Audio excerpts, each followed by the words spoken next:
how much the many pennies they save in handling what she buys. And now at your favorite store thing. It's a what? The 1960s were a time like no other, filled with experiences that shaped a generation.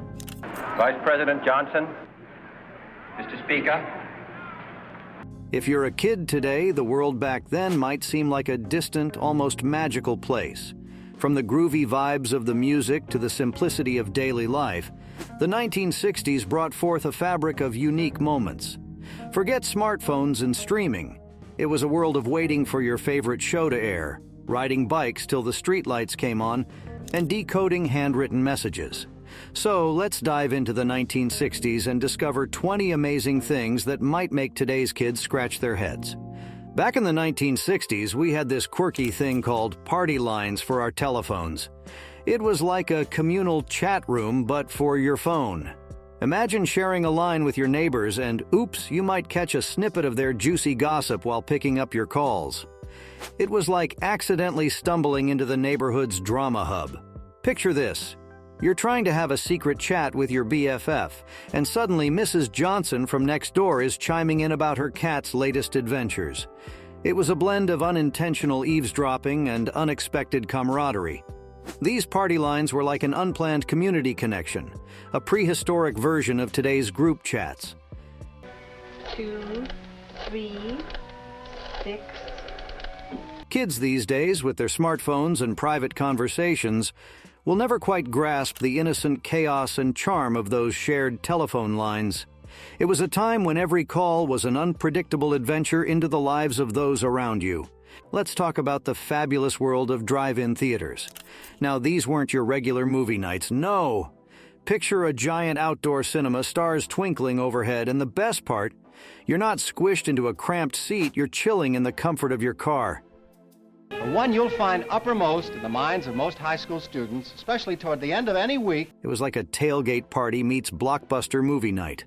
Families, friends, and even couples on a date would roll up, park their cars, and tune into the cinematic magic. Snuggling in blankets, popping popcorn, and maybe even sneaking in some homemade snacks. It was a whole experience. In today's era of streaming services and cushy home theaters,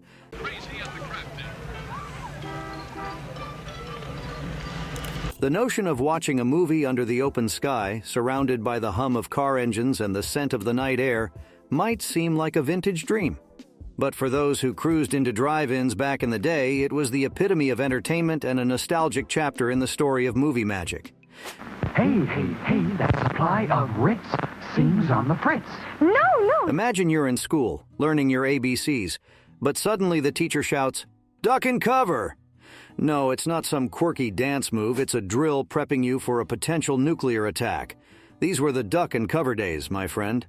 The Cold War had everyone on edge, and schools were like mini boot camps for nuclear survival. When that alarm rang, you'd dive under your desk, cover your head, and brace for impact. It was a mix of hide-and-seek and safety lessons, all bundled into one nerve-wracking experience.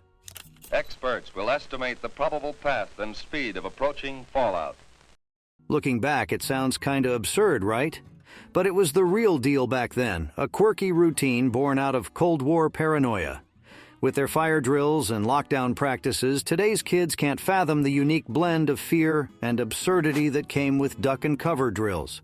It's a vintage slice of history that makes you appreciate the peace of the present. Now it's really important to stay calm. Remember that help is coming. Let's take a trip to the era before computers ruled the writing world. The trusty typewriter, the unsung hero of document creation back in the day. Before the luxury of sleek laptops and high-speed printers, writers, reporters, and diligent office workers relied on these clunky, clickety-clack machines. The typewriter was our ticket to creating documents with a tangible, satisfying rhythm. In our office, we center the date at the top of a letter. Each keystroke brought a satisfying thud and a crisp letter onto the paper. There was no backspace key to rescue us from typos. Instead, we engaged in a tango with correction ribbons and whiteout. It's a bit of a jump to the next one on view. It was a tactile dance of creativity and precision. Today, with sleek computers and silent printers, the typewriter's clunky charm is a relic of the past. But oh, the nostalgia for the days when writing was a tactile, audible experience. Kids today, with their digital marvels, might never fathom the simple joy of a typewriter's song.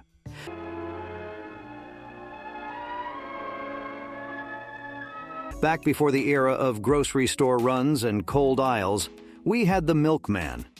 Imagine waking up to find your front porch graced with bottles of fresh milk like a dairy fairy visited overnight.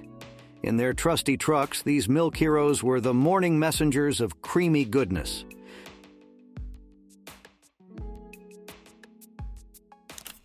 There was no need to rush to the store. The milkman brought the dairy goodness right to your door. It was a charming routine. The clinking of glass bottles, the anticipation of the creamy liquid inside. Plus, the milkman knew your preferences, ensuring you got what you needed. It wasn't just a delivery, but a personalized service, a friendly exchange beyond the threshold. In today's world of impersonal grocery aisles, the quaint charm of milk delivery is but a distant memory. The younger generation might miss the joy of waking up to a doorstep surprise, a tradition where the milkman was not just a deliverer, but a part of the neighborhood fabric. And the dogs, too. Imagine a time when pocket-sized magic boxes allowed you to carry your favorite tunes and the latest news in your hand. We're talking about transistor radios. These nifty gadgets, smaller than a paperback book, revolutionized how we experienced music and stayed updated on the move. Back then, these portable wonders were your go-to companions for musical escapades and breaking news bulletins. It's like having a personal concert or a mini newsroom in your pocket.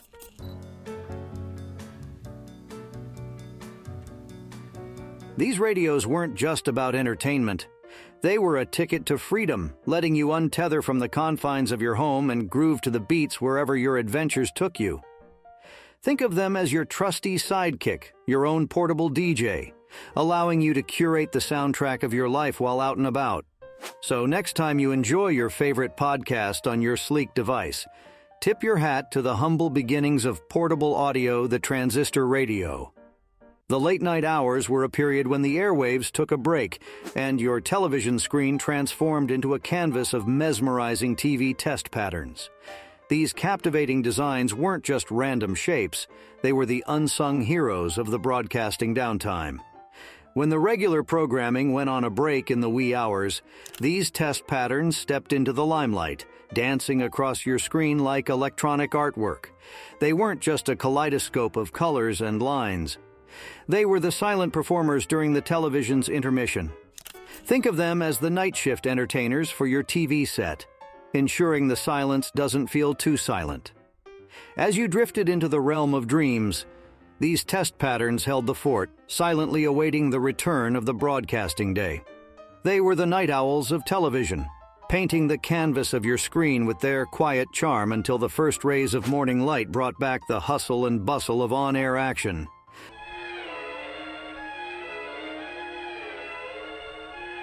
Let's rewind the clock to a time before touchscreens and speed dial. Enter the legendary rotary phones.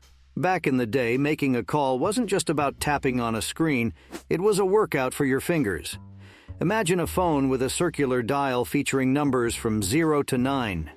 You had to stick your finger into the corresponding numbers slot to make a call, give it a satisfying spin, and then release.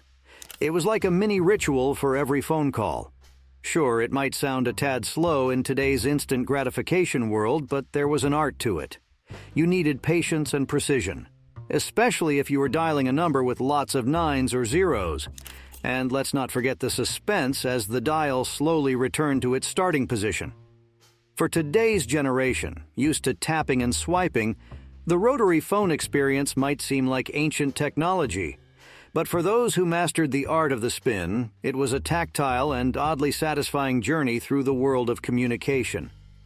Let's take a stroll down memory lane to the era of film cameras, where capturing memories wasn't as instant as a click and a swipe.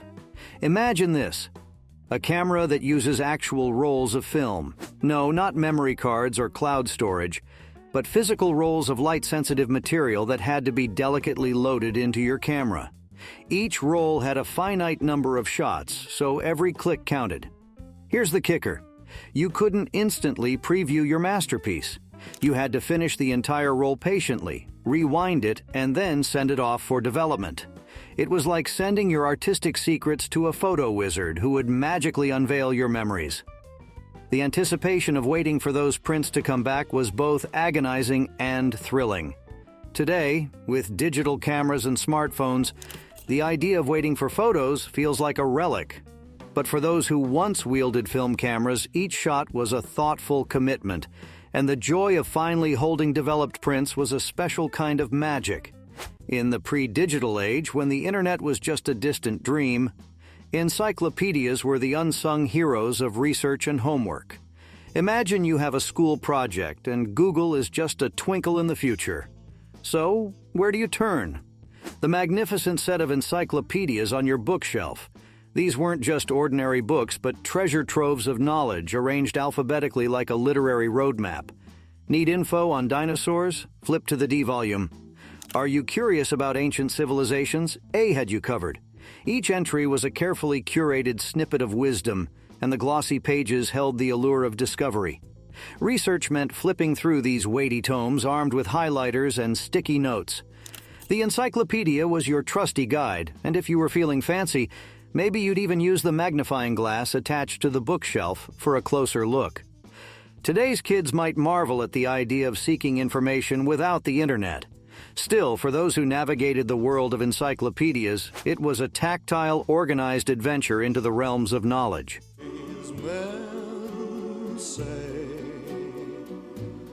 Travel back with us to a time when music wasn't just a click away, it was a tactile experience. Before the days of cassettes and CDs, the record player reigned supreme as the maestro of home entertainment. Picture this, a vinyl disc gently placed on a turntable, the needle making contact, and the room filling with the warm crackle of anticipation. Listening to music wasn't just hitting play, it was a ritual. You'd delicately handle the record, perhaps blowing away imaginary dust for good luck, and then carefully position the needle. That initial pop and hiss signaled the start of an auditory journey. Album covers were more than just art. They were gateways to musical worlds. Each record told a story, and flipping it to the other side was like turning a chapter. There was something magical about the analog dance of needle on vinyl, a connection to the music that went beyond the digital ease of today. For those who grew up with record players, it wasn't just about hearing music. It was about experiencing it physically and emotionally, in a way that made every note a cherished moment. Back in the day, when you pulled into a filling station, it wasn't just about pumping gas, it was a full-service experience. You roll up and a friendly attendant springs into action. They'd pump your gas, check your oil levels, and even give your windshield a sparkling clean. But hold on tight, because in 1964, a game-changer named Herb Timms stepped onto the scene. He cooked up a genius system that let attendants inside the store remotely activate the pumps outside. This invention turned the gas station game upside down, merging the convenience and gas industries into a dynamic duo. Now businesses could sell gasoline without the hefty cost of labor. The era of self-serve gas stations was born. No more personal attendants, but the trade-off was quick DIY fueling. So the next time you zip into a self-serve station, tip your hat to Herb Timms, the unsung hero who transformed the way we fuel up, blending convenience with a dash of technological wizardry. Orphan Nanny will grow old, have patience for this dude. Hallelujah. The good old days when soda fountains were the coolest spots in town. These joints weren't just places to grab a fizzy drink, they were social hubs, especially for the teenage crowd. Imagine a place where the soda jerker, that's what they called the person behind the counter, worked their magic, whipping up soda concoctions that could make your taste buds dance. Soda fountains weren't just about the drinks, they were a vibe. Teenagers would gather around, sipping sodas, sharing milkshakes, and indulging in light meals. It was the go-to spot for a date, a hangout with friends, or a sweet escape from daily life. Think of it like a retro version of today's trendy cafes, but with a sprinkle of soda fountain nostalgia. The clinking of glasses, the hum of conversations, and the whir of the milkshake machine. Soda fountains weren't just places to grab a drink. They were the heartbeat of a community's social scene where memories were made one fizzy sip at a time. Travel back to the groovy 1960s, when fashion wasn't just a statement but a wild, bold rebellion against the status quo. Go-go boots and miniskirts, the dynamic duo that shook up the streets and danced their way into the hearts of the era, weren't just pieces of clothing. They were symbols of a cultural revolution. Now, imagine being a fly on the wall of that swinging decade. Go-go boots, those knee-high wonders, weren't just footwear. They were a manifesto of confidence, a kick in the face of conventionality. Paired with miniskirts, these fashion powerhouses defied the norms, boldly shouting, "We won't be hemmed in." For the kids of today, it's like looking at relics from a distant planet. The energy, the audacity, the sheer exhilaration of those fashion choices. It's something words struggle to capture. Those go-go boots and miniskirts, they were the pulse of an era beating to the rhythm of change. Step back to the enchanting era of penny candy, where local stores were treasure troves of sweet delights for every child. In those days, colorful confections adorned the shelves, each priced at a mere penny. These weren't just treats. They were tiny bundles of joy within the reach of every eager youngster. Envision the excitement as children meticulously counted their pennies, eyes gleaming with the prospect of selecting their favorite sweets. It wasn't merely about candy. It was a cherished ritual, a passage into the realm of sugary indulgence. The delightful rustle of paper bags filled with goodies echoed the joy resonating through those unassuming stores. For today's generation, with their intricate confections and elaborate packaging, the simplicity of penny candy may seem like a distant fairy tale. Yet for those who reveled in its sweetness, those were the enchanting moments that defined childhood, a world where a penny could procure a pocketful of happiness. Imagine cruising down the open road in a classic car, feeling the wind tousling your hair and the sun warming your face. How? By embracing the good old-fashioned charm of manual car windows. Picture this. You reach out, grab a trusty crank handle, and with a satisfying twist, the window obediently glides down. It's like a little mechanical dance between you and your car, a timeless ritual that connects you to a past era of simple driving. No fancy buttons or electronic gadgets here, just the pure hands-on joy of rolling down your window with your own two hands. It's a symphony of clicks and whirs, a hands-on experience that makes you feel like the captain of your vehicular destiny.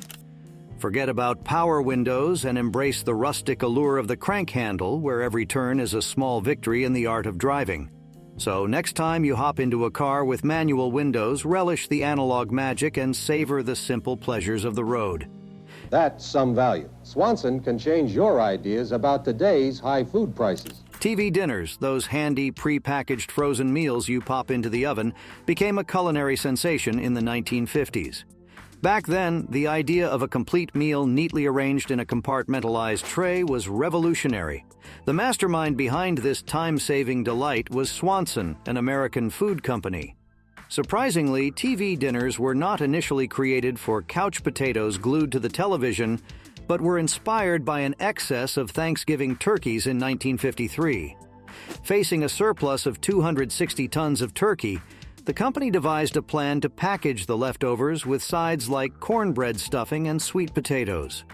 The concept took off like wildfire, transforming dining habits across the nation. As families gathered around their television sets, these meals offered a convenient and enjoyable dining experience. The popularity of TV dinners soared, reflecting the era's fascination with modern conveniences and changing family dynamics. So, next time you enjoy a quick, fuss-free meal from a foil tray, remember you're partaking in a culinary tradition born out of surplus creativity.